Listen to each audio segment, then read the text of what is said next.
mas nós vamos juntos entender aquilo que Deus quer falar conosco nessa manhã, amém? Primeira leitura bíblica que nós vamos fazer, irmãos, está no livro de Deuteronômio, no capítulo 1. Deuteronômio, capítulo 1.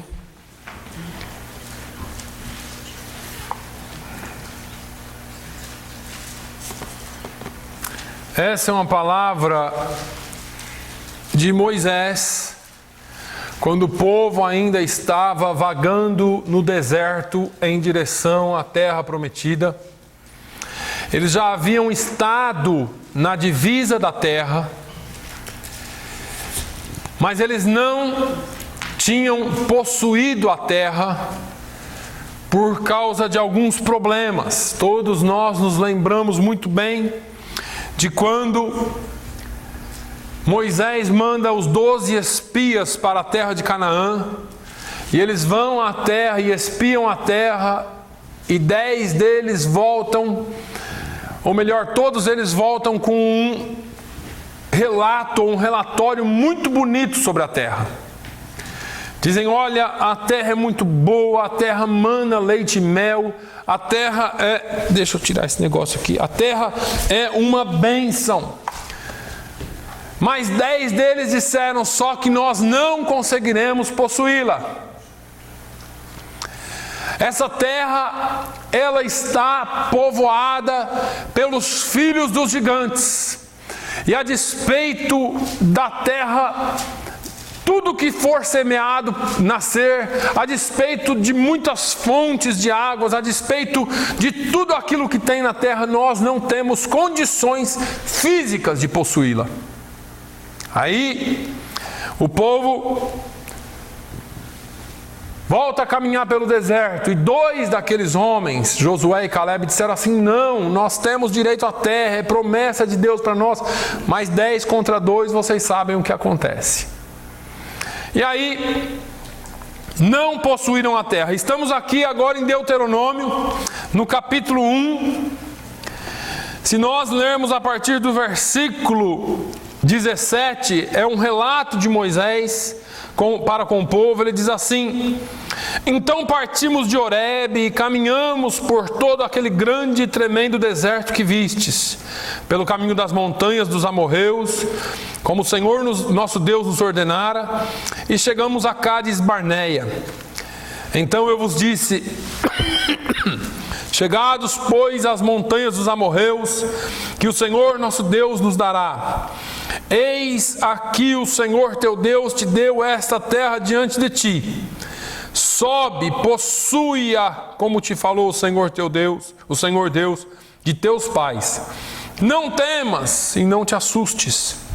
Então todos vós vos chegastes a mim e disseste: mandemos homens adiante de nós, para que nos espiem a terra, e nos deem resposta, por que caminho devemos subir a ela, e a que cidades devemos ir.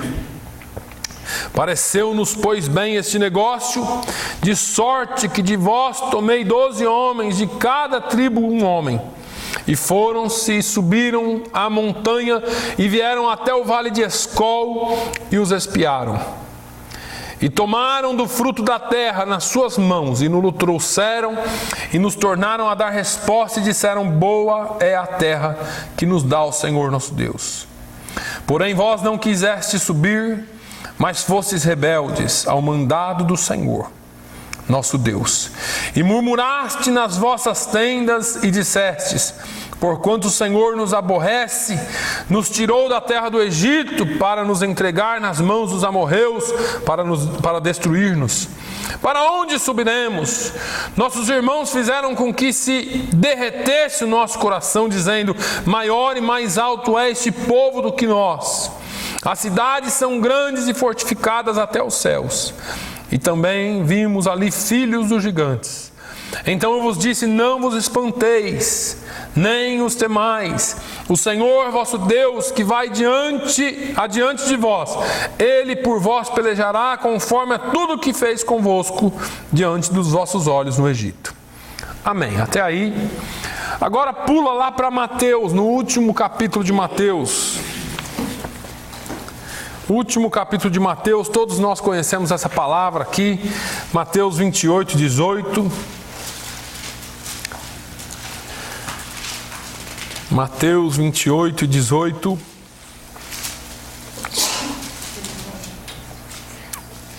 E chegando-se Jesus, falou-lhes dizendo: é-me dado todo o poder no céu e na terra. Portanto, ide, ensinai todas as nações, batizando-as em nome do Pai, e do Filho e do Espírito Santo, ensinando-as a guardar todas as coisas que eu vos tenho mandado. E eis que eu estou convosco todos os dias até a consumação dos séculos. Amém. Todos nós já ouvimos essas duas palavras, pelo menos por algumas vezes. A segunda nós ouvimos mais, não é? A segunda fala mais sobre nós, fala mais sobre o Novo Testamento. E eu tenho, durante meses aqui, ou durante até anos, eu tenho falado sobre a palavra de Deus, sobre a riqueza da palavra de Deus, e eu tenho orado também a respeito disso, porque nós temos aprendido, e a minha questão é: como colocamos isso em prática? Como nós praticamos a palavra de Deus? Então, quando eu leio essas duas palavras, e parece que tem hora que dá um nó no meu cérebro, porque eu preciso colocar as duas palavras em conjunto aqui. A segunda palavra que nós lemos, a palavra de Mateus, é uma ordem de Jesus, dizendo para nós irmos, fazermos discípulos de todas as nações, para nós ensiná-los, enfim, para nós ganharmos e conquistarmos a terra.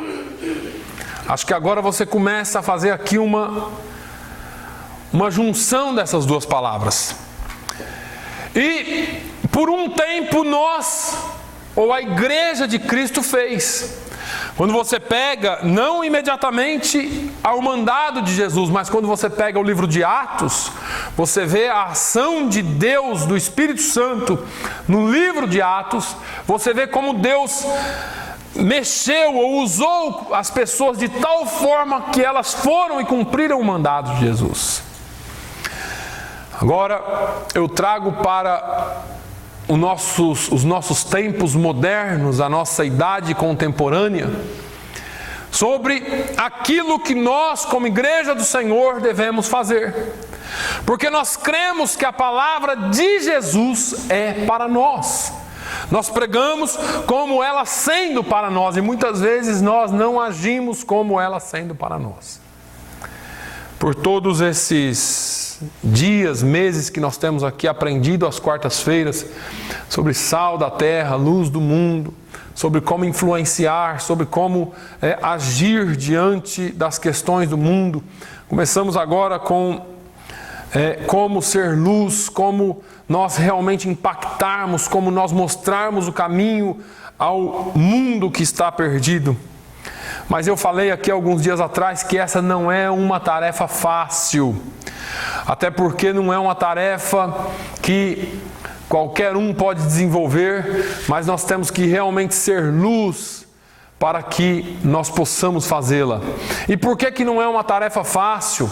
Porque a igreja muitas vezes não entende o que é que Deus pede ou que Deus requer de nós. Se nós voltarmos um pouquinho no Antigo Testamento, nós vamos ouvir Moisés dizendo: o que é que Deus pede de vós, ó Israel, senão que obedeça. Muitas vezes eu me pego não obedecendo a palavra do Senhor no que diz respeito ao ir. Nos tornamos uma igreja do vinde, eu já falei aqui, não do ide. Nos ajuntamos aqui aos domingos, fazemos as nossas reuniões solenes, louvamos e pregamos a palavra. E isso é bom, porque aqui deveria ser o local onde nós recarregamos as nossas baterias e saímos para cumprir o ID de Jesus. Saímos para fazer aquilo que Ele nos manda. E como eu disse, isso não é fácil, mas isso já é matéria vencida. Quando Deus prometeu a terra ao povo, a terra já estava ganha, porque era promessa de Deus. O povo não cumpriu por determinadas razões, mas já pertencia no reino espiritual ao povo.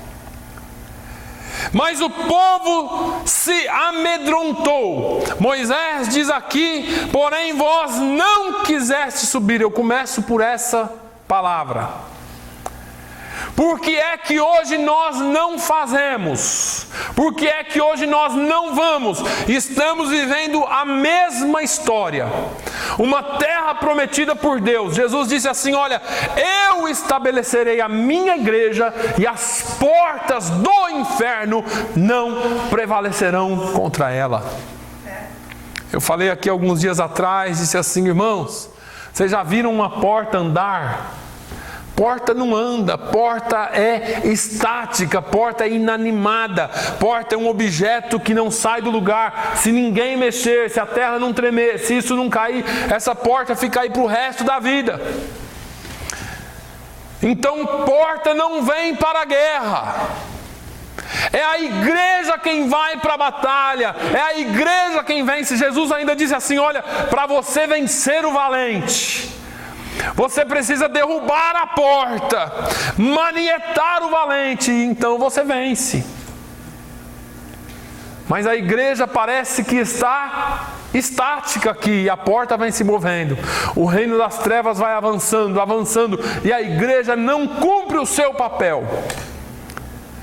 E a pergunta é: por que nós não vamos? Moisés está dizendo: porque não quiseste subir. Entramos numa fase de muita regalia cristã.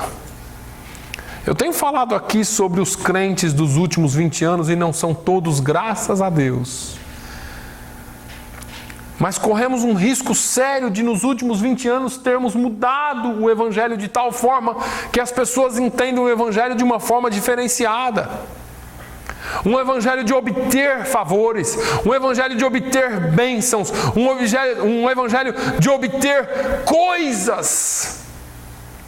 Mas Jesus não ensinou assim, e nem a palavra de Deus nos ensina assim, porque o evangelho que Jesus pregou foi o evangelho do reino. E o evangelho do reino é um reino espiritual. É um reino que se ganha espiritualmente, que se vence com batalha espiritual, que se vence com palavra, com oração. Não é um evangelho que nós vencemos dentro de igrejas. Não é um evangelho que nós vencemos reunidos todos os domingos somente. É um evangelho que nós temos que querer fazer. A igreja precisa voltar a ter um desejo profundo de ganhar almas para o Senhor.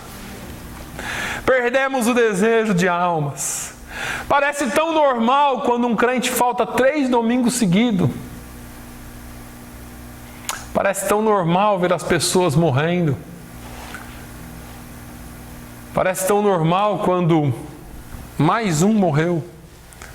Mais uma desgraça aconteceu.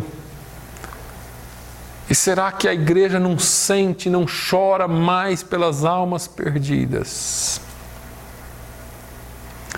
O capítulo 1 de Neemias diz que Neemias estava lá na Babilônia e veio alguém lá da terra de Jerusalém, 800 milhas de distância. Neemias era a 3ª geração de escravos.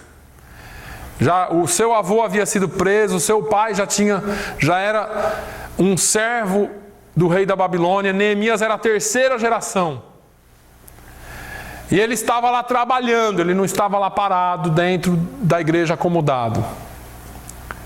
O sujeito chega e ele fala assim: como é que vão os que sobraram lá do cativeiro? E o relato daquele homem incomodou Neemias. Ele disse assim: olha, lá está muito ruim. As portas foram queimadas. Os muros foram partidos, a cidade está destruída e o povo está desgraçado. A Bíblia diz que Neemias se assentou e chorou. E ele diz assim: por algum tempo, por alguns dias, eu chorei e eu orei e eu jejuei e eu busquei ao Senhor dos nossos pais. Porque ele não suportou a tristeza de ver um povo perecendo. Despertou nele um desejo tremendo de fazer alguma coisa. A igreja precisa novamente a ter esse despertamento. Jonathan Edwards, quando começou a orar e a pregar para que houvesse um reavivamento em New England, a oração dele não era para ele, a oração dele era: Senhor, me dê a Nova Inglaterra. Me dê a Nova Inglaterra, me dê a Nova Inglaterra. 3 dias de jejum e oração e choro na presença do Senhor. Ele pregou um dos sermões que foi impactante para essa nação e para todo mundo. Nunca foi esquecido o sermão de Jonathan Edwards. O que é que a igreja tem feito? Você quer fazer a obra de Deus? Será que nós temos o desejo realmente de impactar o mundo com a obra de Deus? Com a palavra de Deus em nós, com aquilo que nos transformou, se é que fomos transformados. Vós não quiseste subir, fostes rebeldes. Rebelamos contra Deus, rebelamos contra a palavra de Jesus todos os dias que nós não cumprimos o ídolo do Senhor. Eu vou falar mais disso aqui, mas é interessante que todos esses homens, que nasceu neles o desejo de fazer algo, eles entraram num compromisso com Deus não para si mesmos. Eu falei aqui quarta-feira, as nossas orações são egoístas, nós somos crentes egoístas, nós somos homens e mulheres mesquinhos, só pensamos em nós mesmos. Pensamos só naquilo que nós podemos receber de Deus. Eu quero mais bênção, Senhor, me abençoe, abre uma nova porta, Senhor, me dê, me dê, me dê, me dê. E me encanta saber que existiram homens na Bíblia, e Deus deixou exemplos para nós, de pessoas que se importaram em primeira instância com a vida do seu próximo. Senhor, dê-me a Nova Inglaterra. Dê-nos a Nova Inglaterra, Senhor. Deixa eu te fazer uma pergunta. Você acha que Deus te trouxe aqui por quê?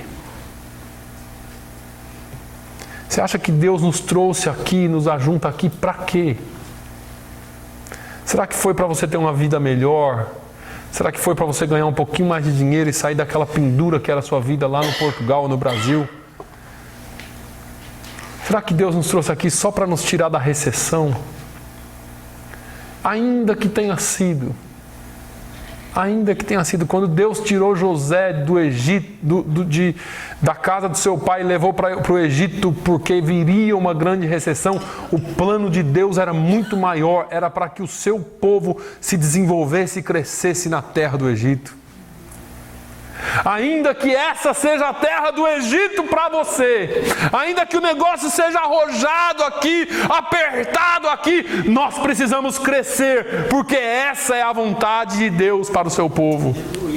Salvação de almas, salvação de almas. É assim que Deus opera. Nós não podemos desobedecer a palavra de Deus e sermos rebeldes. Fostes rebeldes ao mandado do Senhor nosso Deus. Isso pode ser um problema para nós, irmãos. Porque se nós nos consideramos discípulos de Jesus, e se nós nos consideramos filhos dele, nascidos de novo, e a nossa vida não está em conformidade com aquilo que ele mandou, tem alguma coisa errada conosco. Nós estamos vivendo um tempo em que a igreja perdeu o poder de influência. E eu tenho pregado aqui tanto sobre a palavra, que a nossa vida é uma palavra, que a nossa vida é a palavra que muitos vão ler. Mas eu tenho que admitir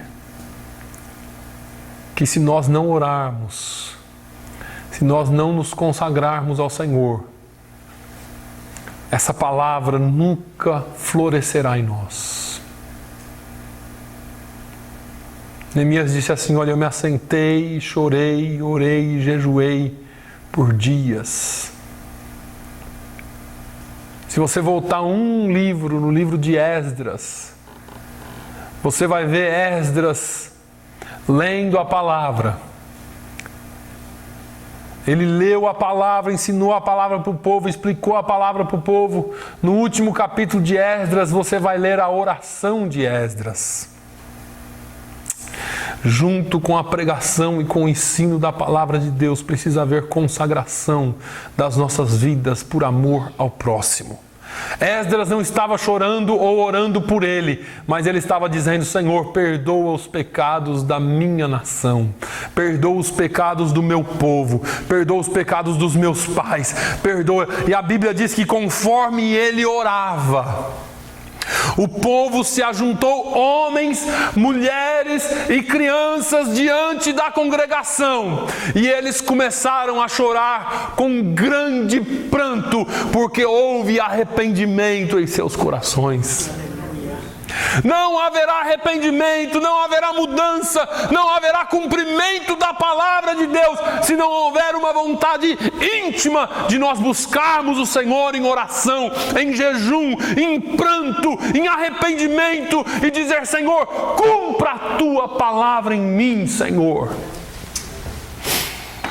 Precisamos urgentemente voltarmos aos básicos, aos princípios da palavra de Deus. Por que é que não acontece? Porque vós não quisestes subir, mas fostes rebeldes ao mandado do Senhor.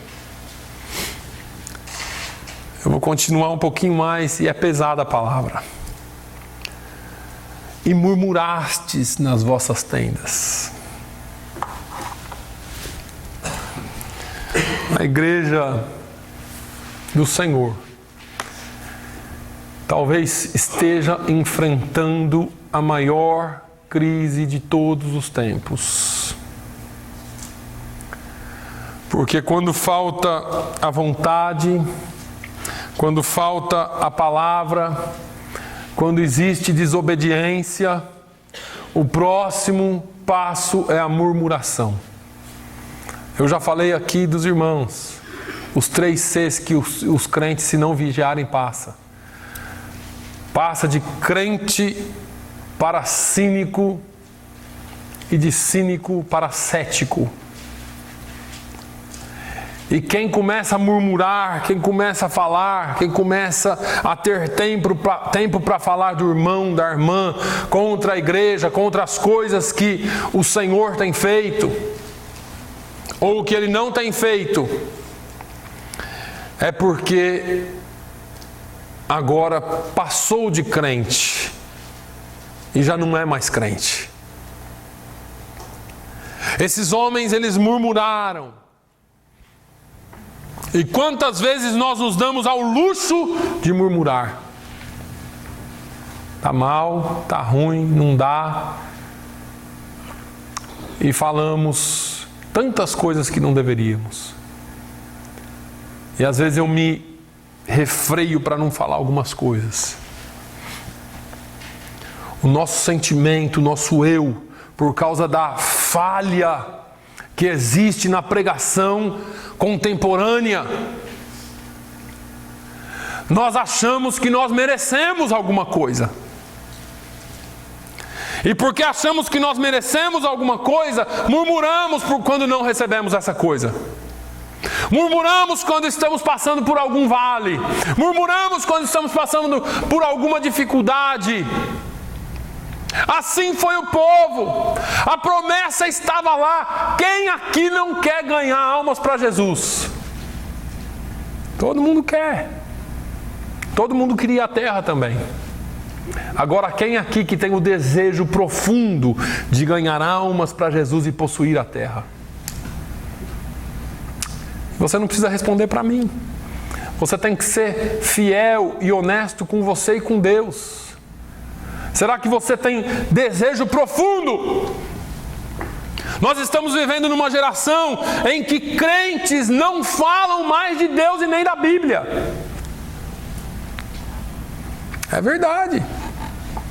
Temos todos os assuntos, passamos horas conversando, mas não citamos um versículo bíblico, não contamos um testemunho, não falamos de algo que realmente Deus fez, não falamos de vida piedosa, não falamos daquilo que Deus está fazendo no meio do seu povo. Temos tempo para contar tudo quanto é desgraça, falar de política, falar de tudo, mas não entramos mais na palavra em nossas conversações. As nossas conversações é só, tá mal, tá ruim, podia ser melhor, não estamos trabalhando muito, não estamos fazendo muito, estamos conquistando muito, olha, já compramos, já conquistamos, já fizemos, mas as nossas conversações não giram mais em torno daquilo que Jesus nos mandou. Ide, fazei discípulos de todas as nações. Não estamos fazendo, não estamos cumprindo o chamado missionário, estamos murmurando, não nos encontramos mais para reuniões de orações, não nos encontramos mais para louvar a Deus, porque acreditamos que é só mais uma atividade da igreja. É mais um culto na semana, é mais uma coisa para fazer, é mais um compromisso. Quando isso deveria nascer daqui de dentro, o desejo de ligar para o seu irmão e falar assim, olha, vamos convidar a igreja hoje para orar aqui em casa, ou vamos convidar a igreja para amanhã se reunir, para a gente cantar uns corinhos, para a gente orar em casa. Tem hora que parece que eu sou meio saudosista, mas eu me lembro de uma época em que os jovens da igreja se reuniam e não tinha piada suja. Às vezes tinha algum caso, alguma história, mas não saía piada suja, não saía brincadeira de mau gosto. Mas a gente pegava 1 ou 2 violões e começava a cantar e daqui a pouco estava todo mundo glorificando o nome do Senhor. A igreja não vive mais isso, porque isso é passado. E a palavra de Deus não passa, irmãos. A palavra de Deus é a mesma sempre. E ela não volta para si vazia. Fostes rebeldes e murmurastes. As nossas conversações hoje giram em torno das falhas, dos erros dos nossos irmãos, enquanto nós deveríamos dizer, vamos orar por fulano, vamos orar por ciclano. Olha, hoje a irmã tal não veio, hoje o casal tal faltou, hoje eu não vi fulano na igreja. Vamos nos dobrar diante do Senhor e orar. Irmãos, ganhar vidas é uma guerra espiritual. Ganhar almas para Jesus não se ganha convidando para vir à igreja. E nós já temos aqui mais do que experiência nisso. Porque eu acredito que todos vocês aqui convidam pessoas para vir à igreja. E você convida hoje porque aquela pessoa quebrantou. Eu sempre converso com o meu Manuel. Ele fala, pastor, aquela pessoa assim, eu convidei, dá a impressão até que vai vir, mas depois na próxima semana está uma treva. Parece que o sujeito não quer nada com Deus e não é isso, irmãos, não é nada disso. O mundo jaz no maligno, as pessoas estão influenciadas por Satanás. Paulo diz que eles estão cegos, eles foram cegados, eles foram tapados pelo príncipe desse século.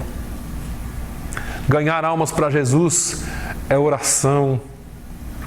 Você está orando por alguém há quanto tempo para que ele seja salvo?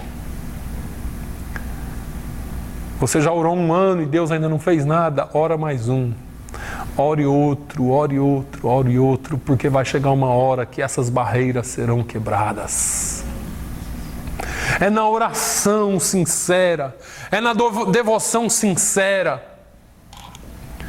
Quanto tempo nós damos para Deus todos os dias da nossa vida? Quantas horas, quantos minutos, quanto tempo você ora, quanto tempo você lê a Bíblia, quanto tempo eu faço isso? Que talvez eu quero que nessa manhã nós sejamos despertados pela palavra, porque nos rebelamos contra Deus quando não fazemos aquilo que Ele nos ensinou a fazer, quando não fazemos aquilo que Ele mandou fazer.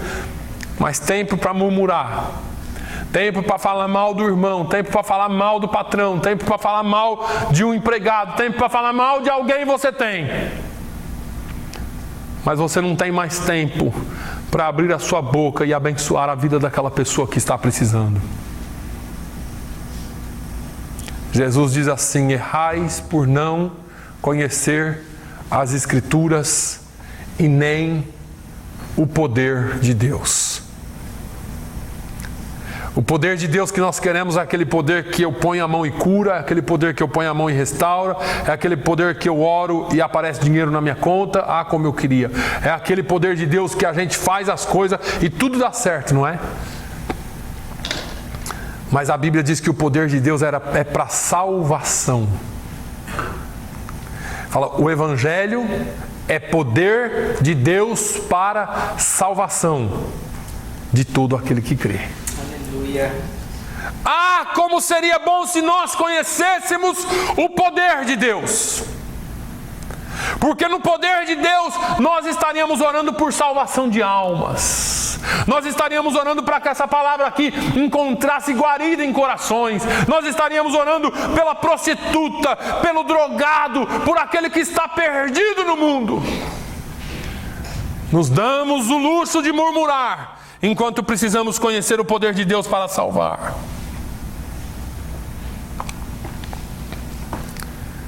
Por que não fazemos a obra de Deus? Por que não cumprimos o ID? Olha aqui. E murmurastes nas vossas tendas e dissestes, porquanto o Senhor nos aborrece, nos tirou da terra do Egito para nos entregar nas mãos dos amorreus, para nos destruir. Para onde subiremos? Nossos irmãos fizeram com que se derretesse o nosso coração, dizendo: maior e mais alto é este povo do que nós. E as cidades são grandes e fortificadas até os céus.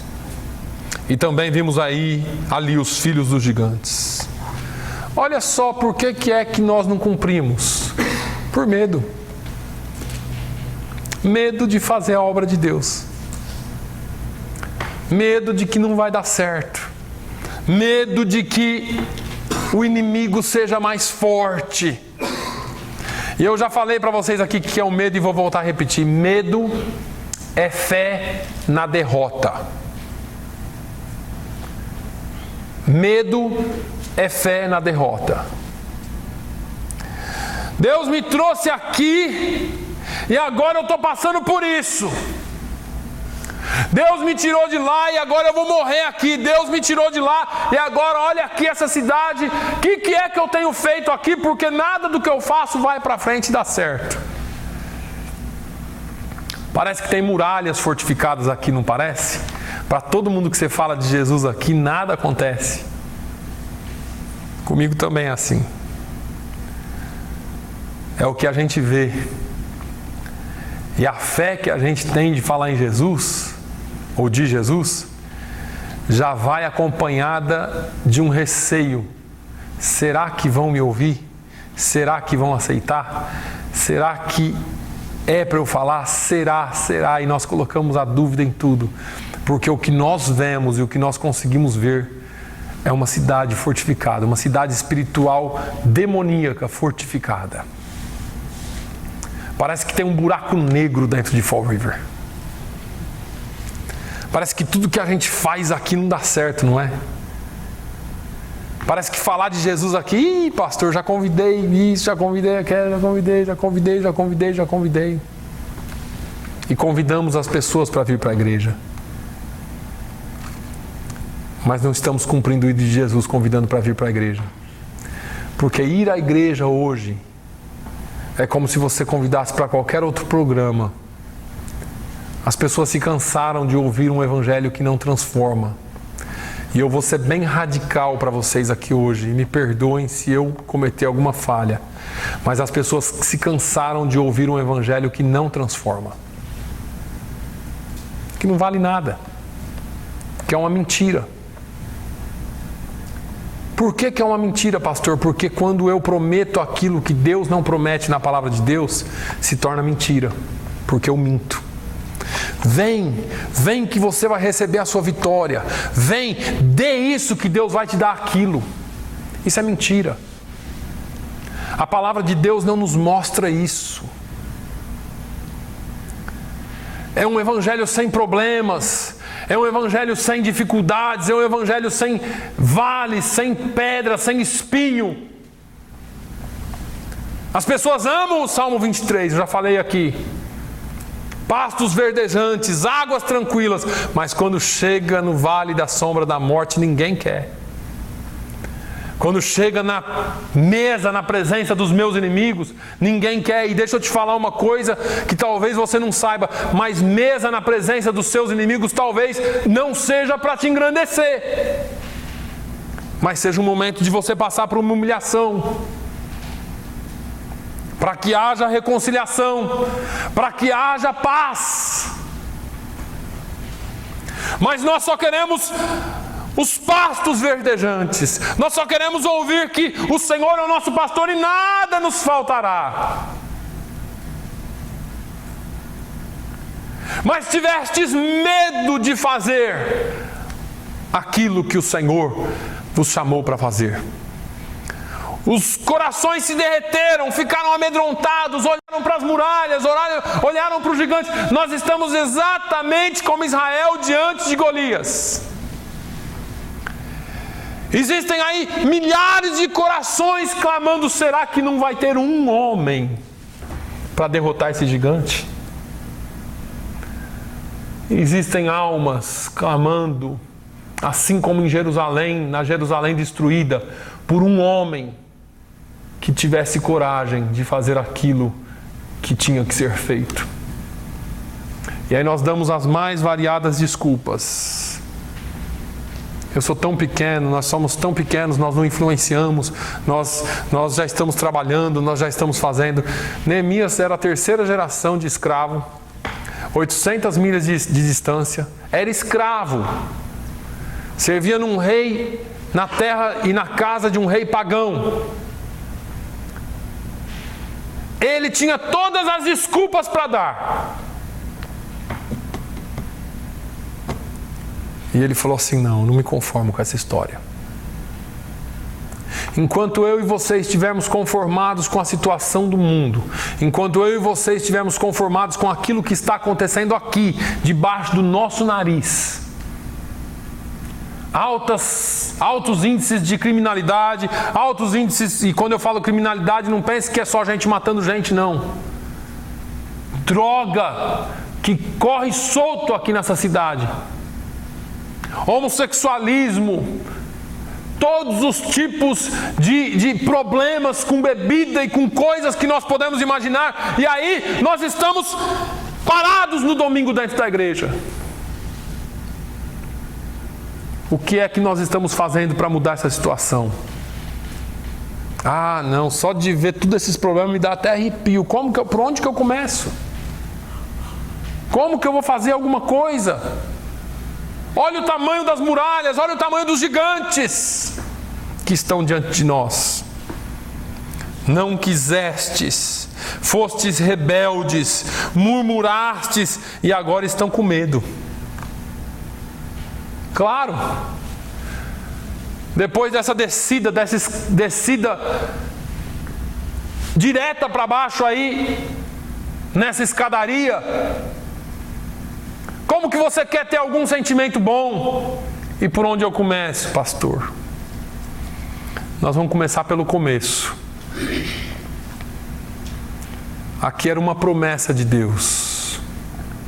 A terra já estava ganha, mas o povo não conseguia ver. Agora eu volto com você lá para Mateus 28 e 18. A Bíblia diz: Jesus se apresentando disse: todo o poder me foi dado nos céus e na terra. Todo o poder me foi dado nos céus e na terra. E no último versículo ele diz: eis que estou convosco todos os dias até a consumação dos séculos. Por onde é que eu começo, pastor? Mudando a minha visão sobre Deus. Esses homens aqui, eles tinham perdido a visão de Deus. Depois de muitos anos no deserto, ou até antes disso, depois de ver o mar se abrir. Mas antes do mar se abrir, eles já tinham um problema. Já tinha ali uns grupos de pessoas, alguns que não queriam caminhar, outros que estavam com vontade de voltar atrás, outros que estavam com medo. E o Senhor disse para eles: diga ao meu povo que marche. Marche. Existe uma tradução do original hebraico e uma tradição muito forte dentro do judaísmo que diz que o mar não se abriu de uma vez.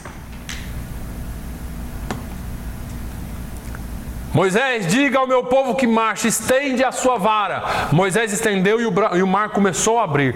E essa tradição judaica diz que conforme o povo caminhava, o mar se abria. Você nem sempre vai ver as coisas claras na sua frente. Porque andar com Deus é andar no inédito, naquilo que você nunca caminhou antes. É andar em lugares que ninguém andou antes. Você diz assim: pastor, mas já teve um grande reavivamento na Nova Inglaterra já. Mas Deus conta com você para que haja uma mudança ainda maior na Nova Inglaterra. Pastor, nós estamos em Fall River, a pior cidade, o pior lugar, a pior canto dos Estados Unidos. Não tem problema. Deus usa aquele que Ele quer. A Bíblia diz que Deus usa o pequeno, usa aquele que não é, usa quem não pode para confundir quem é, quem sabe, quem pode. Somente a igreja do Senhor, crendo que a partir daqui pode haver um grande reavivamento, é que nós vamos começar a fazer alguma coisa para realizar a obra de Deus de verdade. Somente nós entendendo que Ele, o Senhor, o Deus que fez a promessa, está conosco todos os dias das nossas vidas, até a consumação dos séculos, é que nós vamos fazer alguma coisa para o Senhor. Como é que eu vou, pastor? Olha lá, aquele lugar, olha lá, aquele povo. Eu vou em nome do Senhor dos Exércitos, assim como Davi foi. Eu vou em nome do Senhor Jesus, assim como Ele enviou os seus discípulos. A igreja precisa caminhar. Nós precisamos entender que o medo é a única arma que o inimigo tem. É a única arma que ele tem. E você sabe por que o inimigo trabalha com medo? Porque é o máximo que ele pode fazer, te amedrontar. Porque a Bíblia diz que ele já é inimigo vencido. Jesus já venceu ele na cruz. E por que é que nós tememos? Porque nós temos medo do que ele nos mostra. O diabo faz uma falsa propaganda tremenda. Quando Golias começou a falar tudo aquilo lá para o povo de Israel, quando ele viu Davi, falou assim: o que, moleque? Você, moleque? É você que vai vir? Hoje eu vou te arrebentar no meio e te dar para os animais. Eu vou dar sua carne para os animais comer. Não tinha um guerreiro para vir, não, me mandaram uma criança. Davi falou assim: você vem contra mim com armas, com lança, com escudo, com espada e com couraça. Eu, porém, vou contra ti em nome do Senhor dos Exércitos. Ainda hoje eu darei a sua carne para os animais do campo e para as aves do céu. Davi sabia quem é que estava com ele, era a diferença. Esses homens aqui tinham a terra, mas não sabiam e não tinham certeza de quem estava com eles. Apesar de tudo que eles haviam visto e apesar de tudo que você já viu, nós tememos. nós tememos. Nós só vamos vencer essa batalha de joelhos. Nós só vamos vencer essa batalha quando a igreja se prostrar diante do Senhor de verdade. Quando a igreja parar de pular nas suas músicas e a igreja se prostrar ao Senhor durante qualquer momento de adoração. A nossa música, a nossa adoração tem que ser exatamente como nós cantamos hoje. Senhor, eu venho a minha vida oferecer como sacrifício vivo a Ti. Porque se você não for um sacrifício vivo, porque se você não oferecer a sua vida no altar de Deus como um sacrifício vivo, você não serve mais para Deus, porque Ele aboliu. No Salmo 51, se eu não me engano, Davi disse que o sacrifício para Deus, o sacrifício aceitável para Deus, é um coração contrito. E ele diz, um coração contrito, tu não desprezarás, ó Deus. Não são bois, vacas, aquilo que eu apresento, aquilo que eu faço, aquilo que eu dou aqui. Ou quantas vezes eu venho à igreja durante a semana. Mas é aquilo que sai de dentro do meu coração em louvor a Ele. Por isso que não adianta eu fazer mais uma reunião de oração aqui na igreja. Porque talvez 3 ou 4 de nós apareceremos aqui. As orações devem começar voluntariamente. E não tenha isso como eu chamando sua atenção, não. É só a palavra de Deus, tem que sair daqui. Não precisa ter o pastor envolvido, pode ter 2 irmãs, 3 irmãs, 1 ou 2 irmãos, um ligar para o outro e falar assim, olha, eu estou com desejo de orar por essa cidade, eu estou com desejo de orar pela irmã fulana que não apareceu, eu estou com desejo de orar pela... Deus tocou no meu coração para orar por alguém, já não se ouve mais alguém dizendo assim, olha, Deus me despertou de madrugada para orar por alguém. Eu me lembro do pastor Josué Brandão contando um testemunho que ele estava com o seu filho, ele recebeu uma ligação, correu para o hospital porque o seu filho estava sendo internado, passando mal, quase morrendo. E uma irmã a 600 quilômetros de distância cozinhando o arroz. Deus disse para ela, para de cozinhar e vai orar pelo meu filho Josué, porque agora é um momento de batalha na vida dele. A irmã deixou o arroz no fogão e foi orar. E a batalha foi acirrada lá, mas o filho dele está vivo. Porque alguém ouviu a voz de Deus. Nós não ouvimos mais pessoas dizendo assim, eu acordei essa noite e me veio na mente você, e se veio e você não orou, você pecou. Porque o Espírito Santo de Deus ainda nos chacoalha algumas vezes para orar por alguém. Alguns dias atrás uma irmã chegou em mim e disse assim, olha, Deus me acordou de madrugada e me colocou em oração por você e por sua família. Nós estamos precisando mais dessas coisas. Pessoas que se doem mais, que estejam mais abertos para fazerem a obra de Deus no secreto, no escondido, não para aparecer em púlpitos, mas alguém que vá e faça no secreto com Deus. Estamos precisando mais de interação entre nós mesmos. Não para fazermos almoços, churrascos e coisas assim, não que isso seja pecado. Mas a igreja precisa começar a se reunir mais para se dobrar na presença do Senhor. Eu não sei se você tem esse desejo de ganhar almas para Jesus. Mas vez por outra vem na minha mente, você não veio aqui para se dar bem na vida. Apesar de que nós precisamos viver. Mas você veio aqui porque eu te chamei para vir para cá. Irmãos, e se Deus me chamou para vir para cá, eu creio que a obra que Ele tem é grande. Eu creio que a obra que Ele tem é grande. E nós não vamos desistir, mas nós vamos continuar buscando e lutando para que almas sejam salvas nesse lugar. Aleluia. Se você ainda tem esse desejo de ver almas salvas para o Senhor, vamos orar nesta hora.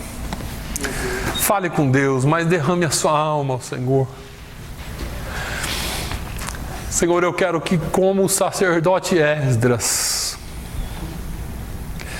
pedir perdão pelos pecados da nossa nação.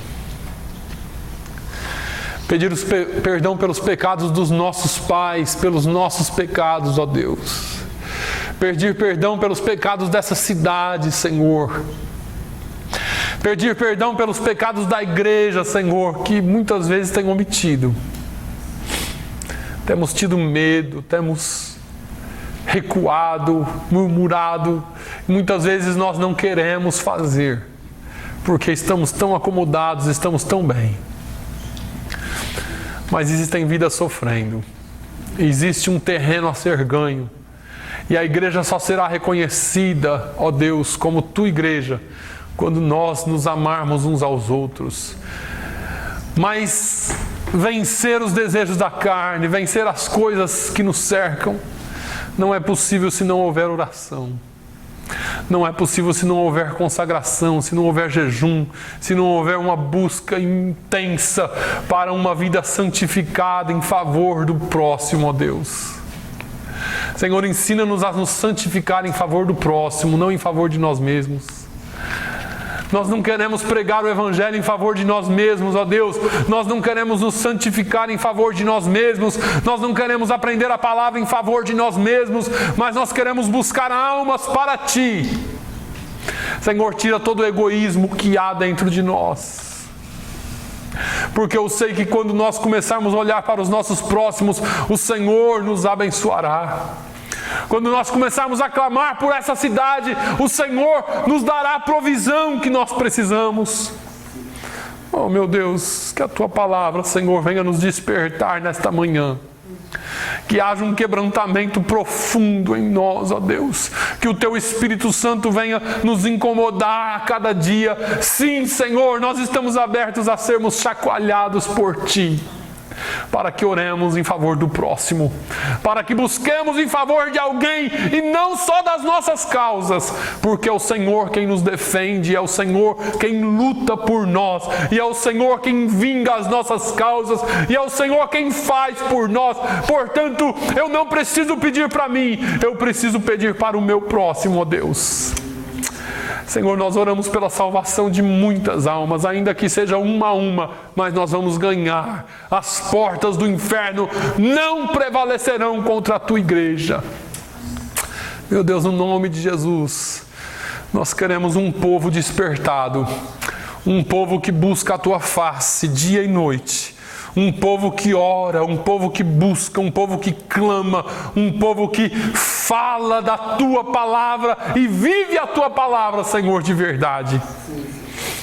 Senhor, que o tema do nosso coração daqui em diante seja oração e consagração e santificação em favor desta cidade, em favor do próximo.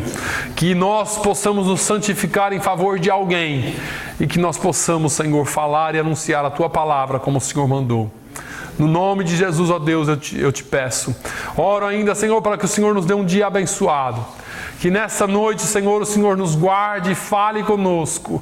Oh, meu Deus, continue trabalhando no dia de hoje. E que o Teu nome seja glorificado através das nossas vidas. No nome de Jesus é que nós oramos e agradecemos. Amém.